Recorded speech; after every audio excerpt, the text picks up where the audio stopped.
Hi friends, సహజంగా పుల్లగా ఉండే ఆకు గోంగూర పప్పు అండి. గోంగూర పప్పుకి చూడండి, ఇలాగ బాణి పెట్టుకుని ఒక్క స్పూన్ ఆయిల్ వేసుకుని శుభ్రం చేసుకున్న గోంగూర అందులో వేసుకుని కొద్దిగా ఆయిల్లోనే ఎర్రకారం అండి, ఎర్రకారం వేసుకుంటే ఇది పుల్లటి ఆకు కదా, ఎర్రకారం అయితేనే బాగుంటుంది. దానికి అలా వేసుకుని వేపుకుంటూ ఉండగా దానిలోకి కొద్దిగా మనం పోపు అండి, లైక్ ఆవాలు, అలాగే మెంతులు, ఇంగువ, ఎండుమిరపకాయలు, వెల్లుల్లిపాయలు చాలా కమ్మగా ఉంటాయి. ప్లస్ ఏంటంటే ఈ పప్పుకు మంచి టేస్ట్ని ఇస్తుంది, మన ఆరోగ్యానికి కూడా కొలెస్ట్రాల్ లెవెల్స్ మంచిగా ఉంచుతుంది కదండి.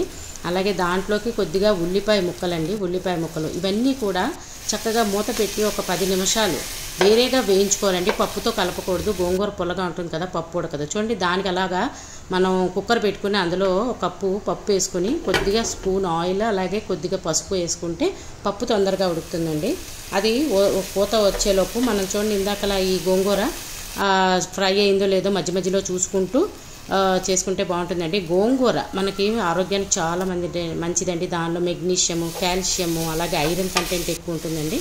ఇవన్నీ కూడా ఇప్పుడు వేగినవన్నీ మనం పప్పు ఉడికిన తర్వాత అందులో కలుపుకోవాలండి. చూసుకోవాలి, ఆ పప్పు మనం ఓన్లీ వేసి ఉడికించాం కాబట్టి కొద్దిగా వాటర్ యాడ్ చేసుకుంటే పల్చగా ఉంటుంది. అంటే మనం తీసుకునే కన్సిస్టెన్సీ బట్టి వాటర్ యాడ్ చేసుకుంటే బాగుంటుంది. చూడండి, ఆ గోంగూర ఇందాక చేసుకున్న పేస్ట్ ఉంది కదండి, అది కూడా కలిపి అలా వాటర్ వేసుకుని శుభ్రంగా మనం కలుపుకోవాలండి. కలుపుకుంటే అయితే పప్పు అయిన ఈ గోంగూర పులుపు ఒక్కొక్కసారి కొంచెం తక్కువ ఉంటే కనుక అలా చింతపండు పేస్ట్ వేసుకుంటే బాగుంటుంది. లేదంటే సేమ్ ఆ పులుపు సరిపోతే ఓకే. వేడి అన్నంతో కమ్మని పప్పు, కాచిన నెయ్యి అన్నారు కదండి, కాచిన నెయ్యి వేసి తీసుకుంటే సూపర్గా ఉంటుందండి. మీరందరూ కూడా ఈ గోంగూర పప్పు ట్రై చేసి మీకు ఎలా వచ్చిందో కామెంట్ పెట్టండి. అలాగే నా ఛానల్ సబ్స్క్రైబ్ చేసుకోకపోతే సబ్స్క్రైబ్ చేసుకోండి. ఒకవేళ చేసుకున్నట్టయితే మీ ఫ్రెండ్స్తో, రిలేటివ్స్తో షేర్ చేయండి ప్లీజ్. కొత్తగా చూస్తున్న వాళ్ళు తప్పకుండా సబ్స్క్రైబ్ చేసుకోండి. అమ్మ వంటిల్లు, మన ఆరోగ్యం మన చేతుల్లో. Thank you.